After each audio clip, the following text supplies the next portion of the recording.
ಬೆಳಗಿನ ಶುಭೋದಯಗಳು. ನಾವು ಸಮಾಜ ವಿಜ್ಞಾನ ವಿಷಯದ ಭೂಮಿಯು ಒಂದು ಜೀವಂತ ಗ್ರಹ ಎಂಬ ಪಾಠದ ಬಗ್ಗೆ ಚಟುವಟಿಕೆಯನ್ನು ಮಾಡುತ್ತಿದ್ದೇವೆ. ನಾವು ಮಾಡುತ್ತಿರುವ ಚಟುವಟಿಕೆಯ ಹೆಸರು ಗ್ರಹಗಳ ಪರಿಚಯ. ನಾನು ಸೂರ್ಯ, ನಾನು ಕೂಡ ಒಂದು ನಕ್ಷತ್ರ. ನಾನು ಗ್ರಹಗಳಿಗೆ ಬೆಳಕನ್ನು ನೀಡುತ್ತೇನೆ. ನಾನು ಭೂಮಿಗೆ ಹತ್ತಿರದಲ್ಲಿರುವ ನಕ್ಷತ್ರವಾಗಿರುವುದರಿಂದ ಪ್ರಕಾಶಮಾನವಾಗಿ ಹಾಗೂ ಅತಿ ದೊಡ್ಡದಾದ ನಕ್ಷತ್ರವಾಗಿ ಕಾಣುತ್ತೇನೆ. ನನ್ನ ಗುರುತ್ವಾಕರ್ಷಣ ಶಕ್ತಿಯಿಂದ ಎಲ್ಲ ಗ್ರಹಗಳು ನನ್ನ ಸುತ್ತ ಸುತ್ತುತ್ತವೆ. ನನ್ನಲ್ಲಿ ಹೈಡ್ರೋಜನ್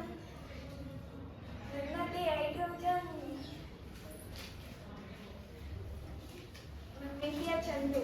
ನಾನು ಬೆಚ್ಚಗಿರುತ್ತೇನೆ ಮತ್ತು ಶಾಖವನ್ನು ನೀಡುತ್ತೇನೆ. ನಾನು ಸೌರವ್ಯೂಹದ ಒಂದು ಕೇಂದ್ರ ಬಿಂದುವಾಗಿದ್ದೇನೆ. ನನ್ನಲ್ಲಿ ಬಿಡುಗಡೆಯಾದ ಶಕ್ತಿಯು ಅಗಾಧ ಶಕ್ತಿಯನ್ನು ಉಂಟು ಮಾಡುತ್ತದೆ. ನಾನು ಹೈಡ್ರೋಜನ್ ಗಾಳಿಯನ್ನು ಬಿಡುಗಡೆ ಮಾಡುತ್ತೇನೆ. ಧನ್ಯವಾದಗಳು. ಬೆಳಗಿನ ಶುಭೋದಯ. ಬುಧ ಗ್ರಹದ ಬಗ್ಗೆ ನಾನು ಹೇಳುತ್ತೇನೆ. ಇದು ಸೂರ್ಯನಿಗೆ ಅತ್ಯಂತ ಸಮೀಪದಲ್ಲಿರುವ ಗ್ರಹ. ಸೌರಮಂಡಲದಲ್ಲಿ ಅತ್ಯಂತ ಚಿಕ್ಕದಾದ ಗ್ರಹ. ಇದು ಸೂರ್ಯನ ಸುತ್ತ ಸುತ್ತುತ್ತದೆ.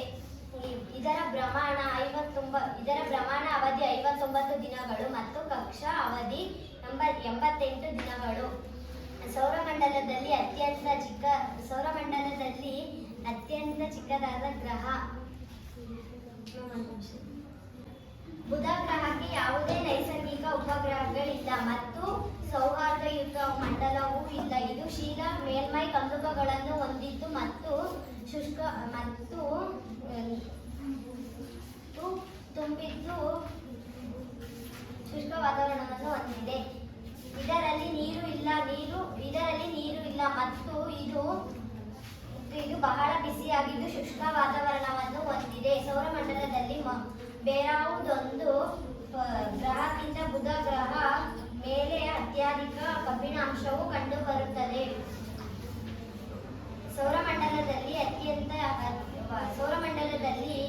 ಅತಿ ಹೆಚ್ಚು ಸಾಂದ್ರತೆಯನ್ನು ಹೊಂದಿರುವ ಗ್ರಹವಾಗಿದೆ. ಸೂರ್ಯನ ಸುಮಾರು 2 ಗಂಟೆ ನಂತರ ಇದು ಅಸ್ತವಾಗಿದೆ. ಅಭಿವಾದ ಸೂರ್ಯೋದಯದ 2 ಗಂಟೆ ಮೊದಲು ಇದು ಉದಯವಾಗುತ್ತದೆ.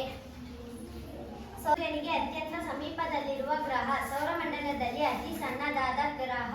ಇದು ಎಲ್ಲ ಗ್ರಹಗಳಿಗಿಂತ ಕಡಿಮೆ ಅವಧಿಯಲ್ಲಿ ಸೂರ್ಯನನ್ನು ಸುತ್ತುತ್ತದೆ. ಇದರ ಭ್ರಮಣ ಅವಧಿ 59 ದಿನಗಳು ಮತ್ತು ಕಕ್ಷಾ ಅವಧಿ 88 ದಿನಗಳು. ಬುಧ ಗ್ರಹಕ್ಕೆ ಯಾವುದೇ ನೈಸರ್ಗಿಕ ಉಪಗ್ರಹಗಳಿಲ್ಲ ಮತ್ತು ಗಮನಾರ್ಹವಾದ ವಾಯುಮಂಡಲವೂ ಇಲ್ಲ. ಸೌರಮಂಡಲದಲ್ಲಿ 2ನೇ ಅತಿ ಹೆಚ್ಚು ಸಾಂದ್ರತೆಯನ್ನು ಹೊಂದಿರುವ ಗ್ರಹವಾಗಿದೆ. ಇದು ಶೀಲ ಮೇಲ್ಮೈ ಕಂದಕಗಳು ಮತ್ತು ಪರ್ವತಗಳಿಂದ ತುಂಬಿದ್ದು ಕಂದು ಬಣ್ಣವನ್ನು ಹೊಂದಿದೆ. ಇದರಲ್ಲಿ ನೀರು ಇಲ್ಲ. ಇದು ಬಹಳ ಬಿಸಿಯಾಗಿದ್ದು ಶುಷ್ಕ ವಾತಾವರಣವನ್ನು ಹೊಂದಿದೆ.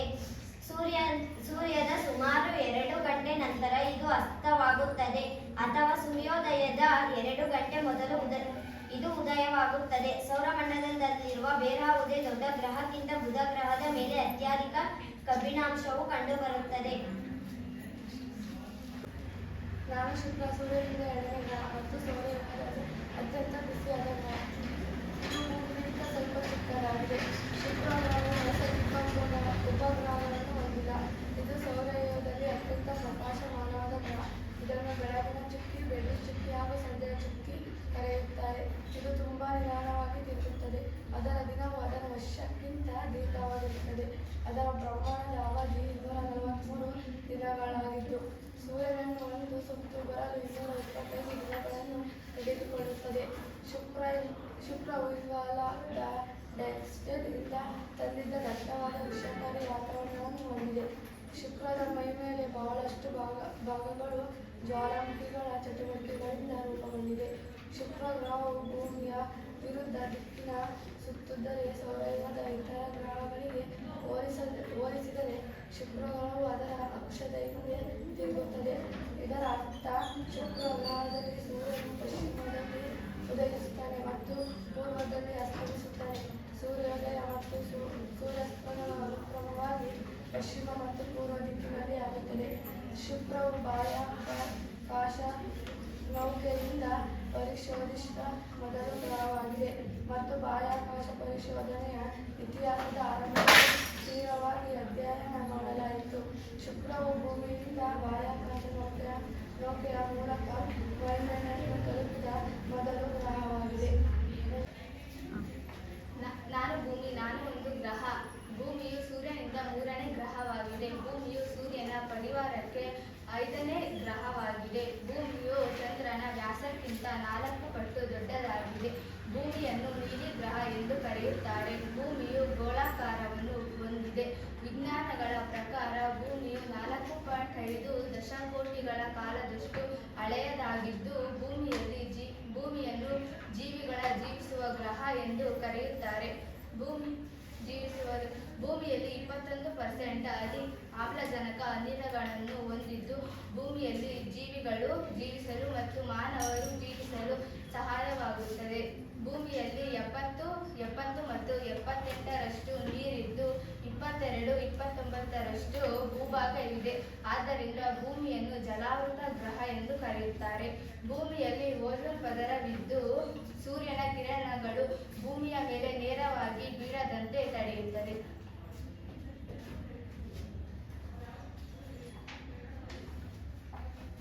ಜೀವಂತ ಗ್ರಹ.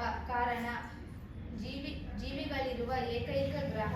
ಭೂಮಿಯ ಮೇಲೆ ಜೀವಿಗಳಿರಲು ಕಾರಣ ನೀರು, ಗಾಳಿ, ಅನಿಲಗಳು ಮತ್ತು ಯೋಗ್ಯ ವಾಯುಗುಣ.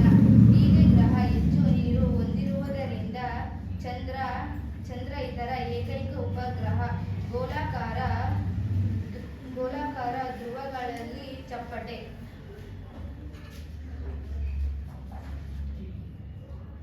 ಗ್ರಹದ ಬಗ್ಗೆ ಮಾತನಾಡುತ್ತೇನೆ. ಗುರು ಗ್ರಹವು ಸೂರ್ಯನಿಂದ 5ನೇ ಗ್ರಹವಾಗಿದೆ. ಸೌರವ್ಯೂಹದಲ್ಲಿ ಗುರು ಗ್ರಹವು ಅತ್ಯಂತ ದೊಡ್ಡ ಗ್ರಹವಾಗಿದೆ.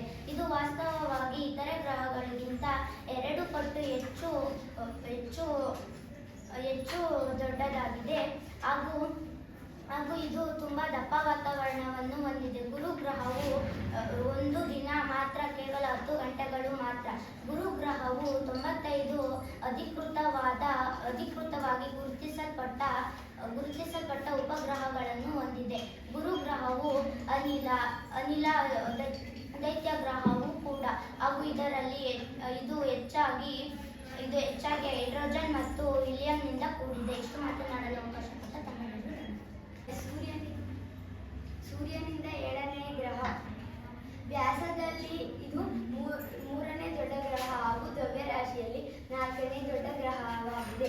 ವಿಲಿಯಂ ಹಾರ್ವೆಯವರು 1781ರಲ್ಲಿ ಈ ಗ್ರಹವನ್ನು ಬರಿಗಣ್ಣಿನಿಂದ ನೋಡಬಹುದು ಹಾಗೂ ಇದು ಸೂರ್ಯನಿಂದ 2801 ಕಿಲೋಮೀಟರ್ ದಶಲಕ್ಷ ದೂರದಲ್ಲಿದೆ. ಇದನ್ನು ಸುಲಭವಾಗಿ ಬರಿಗಣ್ಣಿನಿಂದ ನೋಡಬಹುದು ಹಾಗೂ ಆಧುನಿಕ ಕಾಲದಲ್ಲಿ ಮೊಟ್ಟಮೊದಲ ಬಾರಿಗೆ ಕಂಡುಹಿಡಿದ ಗ್ರಹವೆಂದರೆ ಅದು ಯುರೇನಸ್. ಇದನ್ನು ಪರಿಮಾಣದ ಗ್ರೀಕ್ ದೇವತೆ ಎಂದು ಕೂಡ ಕರೆಯುತ್ತಾರೆ. ಧನ್ಯವಾದಗಳು. ನೆಪ್ಚೂನ್. ಈ ಗ್ರಹವನ್ನು ನ್ಯೂಟನ್ ಚಲನೆಯ ಆಧಾರದ ಮೇಲೆ ಪತ್ತೆ ಹಚ್ಚಲಾಯಿತು.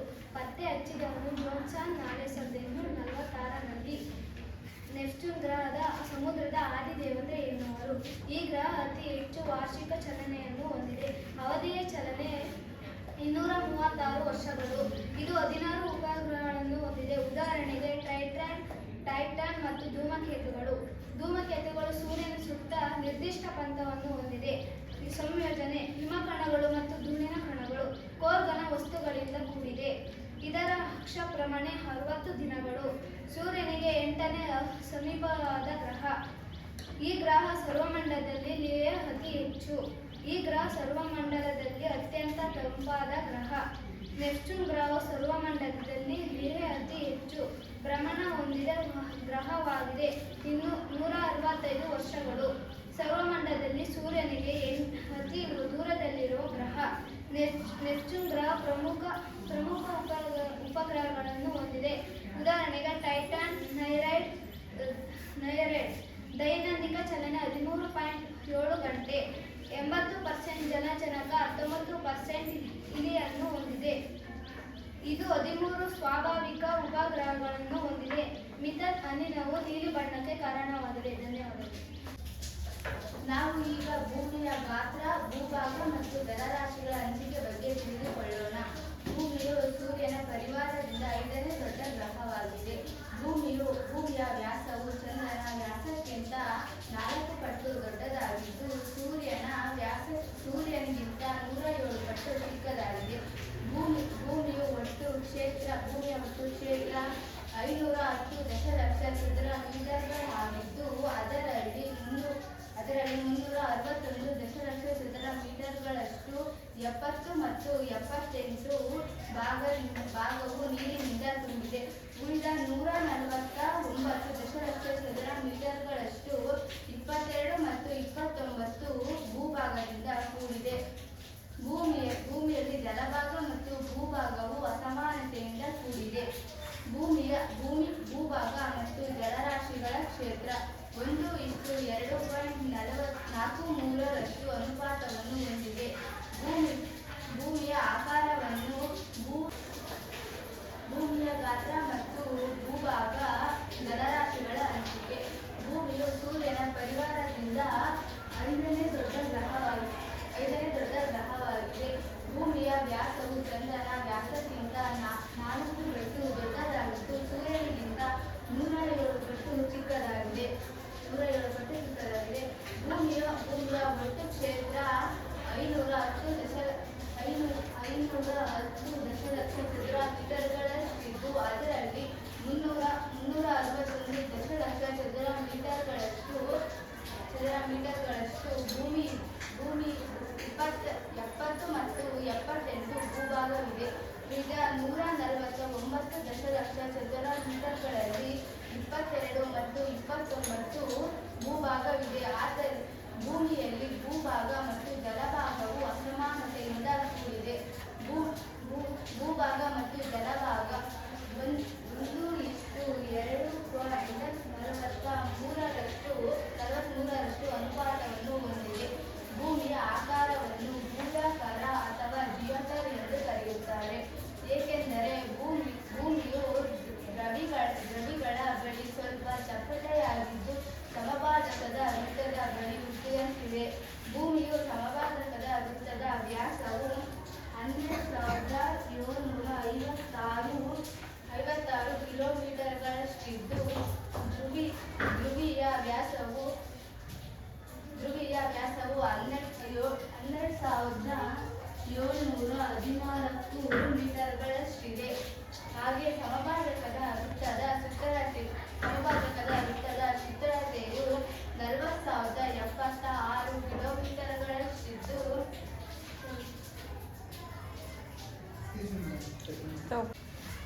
ಇದೇ ರೀತಿ ಸಮಭಾಜಕದ ವೃತ್ತದ ಸುತ್ತಳತೆಯು 40,076 ಕಿಲೋಮೀಟರ್ಗಳಾಗಿದ್ದು, ಧ್ರುವೀಯ ಸುತ್ತಳತೆಯು 40,008 ಕಿಲೋಮೀಟರ್ಗಳಾಗಿದೆ. ಸುತ್ತಳತೆಯಲ್ಲಿ 42 ಕಿಲೋಮೀಟರ್ ವ್ಯತ್ಯಾಸ ಆಗಿರುವುದರಿಂದ ಭೂಮಿಯು ಜಿಯೋಟರ್ ಆಕಾರವನ್ನು ಹೊಂದಿರುತ್ತದೆ. ಭೂಮಿಯಲ್ಲಿ ಭೂಭಾಗಗಳನ್ನು ಖಂಡಗಳು ಎಂದು ಕರೆಯುತ್ತಾರೆ. ನಮ್ಮಲ್ಲಿ ಭೂಮಿಗಳನ್ನು 7 ಖಂಡಗಳನ್ನಾಗಿ ವಿಂಗಡಿಸಲಾಗಿದೆ. ಅವುಗಳು ಯಾವ್ಯಾವು ಎಂದರೆ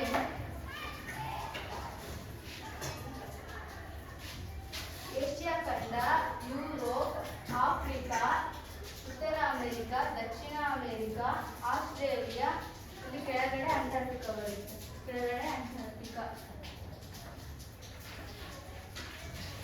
ಭೌಗೋಳಿಕವಾಗಿ ಏಷ್ಯಾ ಖಂಡವನ್ನು ಅತ್ಯಂತ ದೊಡ್ಡ ಖಂಡ ಮತ್ತು ಆಸ್ಟ್ರೇಲಿಯಾ ಖಂಡವನ್ನು ಅತ್ಯಂತ ಚಿಕ್ಕ ಖಂಡ ಎಂದು ವಿಂಗಡಿಸಲಾಗಿದೆ.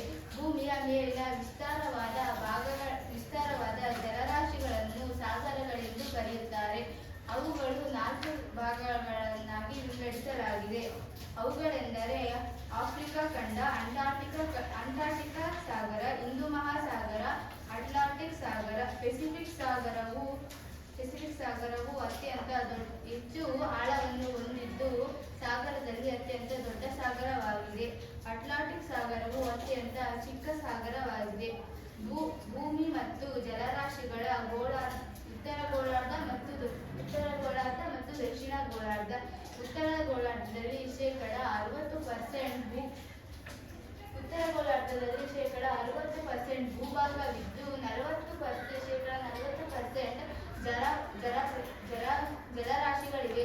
ಆದ್ದರಿಂದ ಉತ್ತರ ಗೋಳಾರ್ಧವನ್ನು ಭೂಪ್ರಧಾನ ಗೋಳ ಅಥವಾ ಭೂಗೋಳಾರ್ಧ ಎಂದು ಕರೆಯುತ್ತಾರೆ. ಅದಕ್ಕೆ ವಿರುದ್ಧವಾಗಿ ದಕ್ಷಿಣ ಗೋಳಾರ್ಧದಲ್ಲಿ ಶೇಕಡ 81 ಜಲರಾಶಿಗಳಿದ್ದು ಕೇವಲ 19 ಭೂಭಾಗವಿದೆ. ಆದ್ದರಿಂದ ಇದನ್ನು ಜಲಪ್ರಧಾನ ಗೋಳ ಅಥವಾ ಜಲಗೋಳಾರ್ಧ ಎಂದು ಕರೆಯುತ್ತಾರೆ. ಅಕ್ಷಾಂಶ ಮತ್ತು ರೇಖಾಂಶ ಒಂದು ಸ್ಥಳದ ಸನ್ನಿವೇಶ, ದಿಕ್ಕು ಹಾಗೂ ಅಂತರಗಳನ್ನು ತಿಳಿಯುವುದು ಹೇಗೆ? ಭೂಮಿಯು ಗೋಳಾಕಾರವನ್ನು ಹೊಂದಿದೆ. ಹಾಗಾಗಿ ಭೂಮಿಯ ಮೇಲಿನ ವಸ್ತುಗಳ ಅಂತರ ಮತ್ತು ದಿಕ್ಕುಗಳನ್ನು ತಿಳಿಯುವುದು ಕಠಿಣವಾಗುತ್ತದೆ. ಭೂಮಿಯ ಮೇಲಿನ ಒಂದು ಅಥವಾ ಎರಡು ವಸ್ತುಗಳ ನಡುವಿನ ಅಂತರಗಳನ್ನು ತಿಳಿಯಲು ಕಾಲ್ಪನಿಕ ರೇಖಾಜಾಲ ವ್ಯವಸ್ಥೆಯನ್ನು ನಕ್ಷೆ ಅಥವಾ ಗೋಳದ ಮೇಲೆ ರೂಪಿಸಲಾಗುತ್ತದೆ. ಈ ರೂಪಿಸುವುದನ್ನು ಊಹಾರೇಖೆ ಎಂದು ಕರೆಯುತ್ತಾರೆ.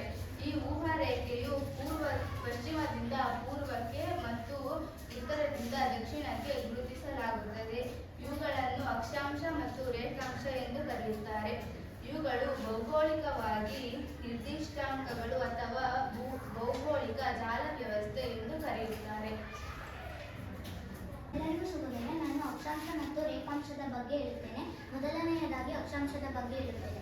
ಅಕ್ಷಾಂಶ ಎಂದರೆ ಭೂಮಿಯ ಭೂ ಅಕ್ಷವನ್ನು ಆಧಾರವಾಗಿಟ್ಟುಕೊಂಡು ಗೋಳದ ಮೇಲೆ ಅಕ್ಷಾಂಶವನ್ನು ಎಳೆಯಲಾಗಿದೆ. ಉತ್ತರ ಮತ್ತು ದಕ್ಷಿಣ ಧ್ರುವಗಳ ಮಧ್ಯದಲ್ಲಿ ಭೂ ಅಕ್ಷಕ್ಕೆ ಲಂಬವಾಗಿ ಸಮಭಾಜಕ ವೃತ್ತವನ್ನು ರಚಿಸಲಾಗಿದೆ. ಈ ಸಮಭಾಜಕ ವೃತ್ತಕ್ಕೆ ಸಮಾನಾಂತರವಾಗಿರುವ ಗೋಳದ ಮೇಲೆ ಪೂರ್ವ ಪಶ್ಚಿಮವಾಗಿ ಎಳೆದಿರುವ ಕಾಲ್ಪನಿಕ ರೇಖೆಗಳನ್ನು ಅಕ್ಷಾಂಶಗಳು ಎಂದು ಕರೆಯುತ್ತೇವೆ.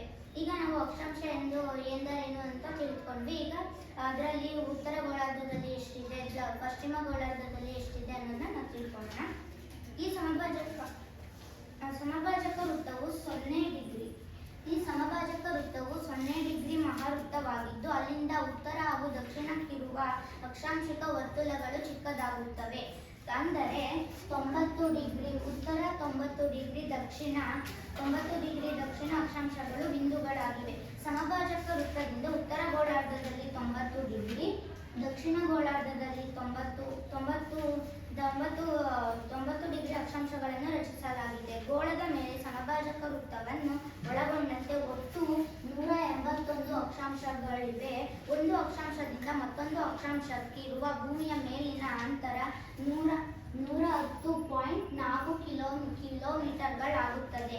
ಈ ರೀತಿ ಎಷ್ಟು ಅಂತರಗಳಿವೆ ಅಕ್ಷಾಂಶಕ್ಕೆ ಭೂಮಿಗಿರುವ ಅಂತರಗಳನ್ನ ತಿಳ್ಕೊಂಡ್ವಿ. ಈಗ ಪ್ರಮುಖ ಅಕ್ಷಾಂಶಗಳನ್ನ ತಿಳಿಸಿಕೊಡ್ತೇನೆ. ಮೊದಲನೆಯದಾಗಿ 0 ಡಿಗ್ರಿ ಅಕ್ಷಾಂಶ ಸಮಭಾಜಕ ವೃತ್ತ ಅಥವಾ ಮಹಾವೃತ್ತ. 23 ಡಿಗ್ರಿ 0 ಡಿಗ್ರಿ ಅಕ್ಷಾಂಶ ಅಂದ್ರೆ ಸಮಭಾಜಕ ವೃತ್ತವು ಈ ರೀತಿ ಎಳೆಯಲಾಗಿದೆ. ಇಲ್ಲಿ ಕಾಣ್ತಿದೆಯಾ ಎಲ್ಲರಿಗೂ? ಸಮಭಾಜಕ ವೃತ್ತ ಹಾಗೂ 23 ಡಿಗ್ರಿ 30 ಉತ್ತರ ಅಕ್ಷಾಂಶ ಇಲ್ಲಿ ಎಳೆಯಲಾಗಿದೆ. ಹಾಗೂ 23.30 ದಕ್ಷಿಣ ಅಕ್ಷಾಂಶ ಮಕರ ಸಂಕ್ರಾಂತಿ ವೃತ್ತ. ದಕ್ಷಿಣ ಅಕ್ಷಾಂಶವನ್ನು 90 ಡಿಗ್ರಿ ಇಲ್ಲಿ ಎಳೆಯಲಾಗಿದೆ. ಹಾಗೂ 66.30 ಡಿಗ್ರಿ ಉತ್ತರ ಅಕ್ಷಾಂಶ ಉತ್ತರ ಧ್ರುವ ವೃತ್ತ ಇಲ್ಲಿದೆ. 66.30 ದಕ್ಷಿಣ ಅಕ್ಷಾಂಶ ದಕ್ಷಿಣ ಧ್ರುವವು ವೃತ್ತ ಆರ್ಕ್ಟಿಕ್ ವೃತ್ತ ಇಲ್ಲಿದೆ. 90 ಡಿಗ್ರಿ ಉತ್ತರ ಅಕ್ಷಾಂಶ ಉತ್ತರ ಧ್ರುವ, 90 ಡಿಗ್ರಿ ದಕ್ಷಿಣ ಅಕ್ಷಾಂಶ ದಕ್ಷಿಣ ಧ್ರುವ.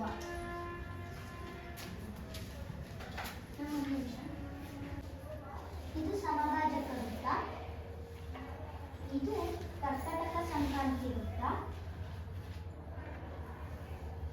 ಇದು ಮಕರ ಸಂಕ್ರಾಂತಿ ವೃತ್ತ, ಇದು ಆರ್ಕ್ಟಿಕ್ ವೃತ್ತ, ಇದು ಅಂಟಾರ್ಟಿಕ್ ವೃತ್ತ, ಇದು ದಕ್ಷಿಣ ಧ್ರುವ, ಇದು ಉತ್ತರ ಧ್ರುವ. ಈಗ ಪ್ರಮುಖ ಅಕ್ಷಾಂಶಗಳನ್ನ ತಿಳ್ಕೊಂಡ್ವಿ. ಮುಂದೆ ರೇಖಾಂಶಗಳು ಎಂದರೇನು, ಅವುಗಳಲ್ಲಿ ದಕ್ಷಿಣ ಗೋಳಾರ್ಧದಲ್ಲಿ ಎಷ್ಟು ಇದಾಗಿ ಮಾಡಿದ್ದಾರೆ ಅನ್ನೋದನ್ನ ತಿಳ್ಕೊಳ್ಳೋಣ. ರೇಖಾಂಶ ಎಂದರೇನು ಅನ್ನೋದನ್ನ ಮೊದಲನೇದಾಗಿ ತಿಳ್ಕೊಳ್ಳೋಣ. ಸಮಭಾಜಕ ವೃತ್ತವನ್ನು ಸಮಾನಾಂತರವಾಗಿ ಛೇದಿಸಿ ಉತ್ತರ ಮತ್ತು ದಕ್ಷಿಣ ಧ್ರುವಗಳನ್ನು ಸಂಧಿಸುವ ಕಾಲ್ಪನಿಕ ರೇಖೆಗಳನ್ನು ರೇಖಾಂಶಗಳು ಎನ್ನುವರು. ನಾವು ರೇಖಾಂಶಗಳು ಎಂದರೇನು ಅನ್ನೋದನ್ನ ತಿಳ್ಕೊಂಡ್ವಿ. ಪ್ರಧಾನ ರೇಖಾಂಶದ ಪೂರ್ವ ಮತ್ತು ಪಶ್ಚಿಮಕ್ಕೆ ಒಂದೇ ಕೋನೀಯ ಅಂತರದಲ್ಲಿರುವ ಪ್ರದೇಶಗಳನ್ನು ಸಂಧಿಸುವ ಹಾಗೂ ಸಮಭಾಜಕ ವೃತ್ತದ ಮೇಲೆ ಡಿಗ್ರಿಗಳಲ್ಲಿ ಅಳೆಯುವ ಕಾಲ್ಪನಿಕ ರೇಖೆಗಳಾಗಿವೆ. ಗೋಳದ ಮೇಲೆ ರೇಖಾಂಶಗಳು ಅರ್ಧ ವೃತ್ತಗಳ ಶ್ರೇಣಿಗಳಂತೆ ಕಂಡುಬರುತ್ತವೆ. ಇವು ಉತ್ತರ ಮತ್ತು ದಕ್ಷಿಣ ಧ್ರುವಗಳಿಂದ ಸಮಭಾಜಕದ ವೃತ್ತದ ಮೂಲಕ ಹಾದು ಹೋಗುತ್ತವೆ. ಎಲ್ಲ ರೇಖಾಂಶಗಳ ಉದ್ದ ಒಂದೇ ಆಗಿದೆ. ರೇಖಾಂಶಗಳನ್ನು ಮಧ್ಯ ಅಥವಾ ಮೆರಿಡಿಯನ್ ರೇಖೆಗಳು ಎಂದು ಕರೆಯುತ್ತಾರೆ. ರೇಖಾಂಶಗಳನ್ನು ಮಧ್ಯ ಅಥವಾ ಮೆರಿಡಿಯನ್ ರೇಖೆಗಳು ಅಂತಲೂ ಕರೀತಾರೆ.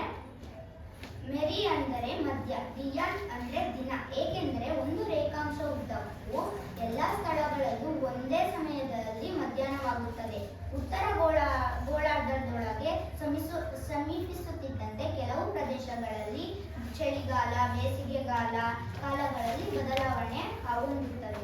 ಇಂಗ್ಲೆಂಡಿನ ಗ್ರೀನ್ವಿಚ್ನ ಮೇಲೆ ಹಾದು ಹೋಗುವ ರೇಖಾಂಶವನ್ನು ಪ್ರಧಾನ ರೇಖಾಂಶವೆಂದು ಪರಿಗಣಿಸಲಾಗಿದೆ. ಇದನ್ನು 0 ಡಿಗ್ರಿ ಎಂದು ಗುರುತಿಸಲಾಗುತ್ತದೆ. ಗ್ರೀನ್ವಿಚ್ ರೇಖಾಂಶದ ಪೂರ್ವಕ್ಕೆ 180 ಹಾಗೂ ಪಶ್ಚಿಮಕ್ಕೆ 180 ರೇಖಾಂಶಗಳಿವೆ. ಆದ್ದರಿಂದ ಒಟ್ಟು 360 ರೇಖಾಂಶಗಳಿರುತ್ತದೆ. ಪ್ರಧಾನ ರೇಖಾಂಶದಿಂದ 180 ಪೂರ್ವ ರೇಖಾಂಶದವರೆಗೆ ವಲಯವನ್ನು ಪೂರ್ವಾರ್ಧ ಗೋಳವೆನ್ನುವರು. ಅದರ ವಿರುದ್ಧದ ಭಾಗವನ್ನು ಪಶ್ಚಿಮ ಗೋಳಾರ್ಧವೆನ್ನುವರು. ಸಮಭಾಜಕ ವೃತ್ತದಿಂದ ಧ್ರುವದ ಕಡೆಗೆ ಹೋದಂತೆ ಎರಡು ರೇಖಾಂಶಗಳ ಅಂತರವು ನಿಧಾನವಾಗಿ ಕಡಿಮೆಯಾಗುತ್ತಾ ಹೋಗುತ್ತದೆ. ಇದಕ್ಕೆ ಕಾರಣ ಎಲ್ಲ ರೇಖಾಂಶಗಳು ಎರಡು ಧ್ರುವಗಳಿಗೆ ಸಂಧಿಸುತ್ತವೆ. ಸಮಭಾಜಕ ವೃತ್ತದ ಮೇಲೆ ಎರಡು ರೇಖಾಂಶಗಳ ನಡುವಿನ ಅಂತರ ಅತಿ ಹೆಚ್ಚು, ಅಂದರೆ ಸುಮಾರು 111 ಕಿಲೋಮೀಟರ್ಗಳು ಇರುತ್ತದೆ. ಇಷ್ಟು ಮಾತನಾಡಲು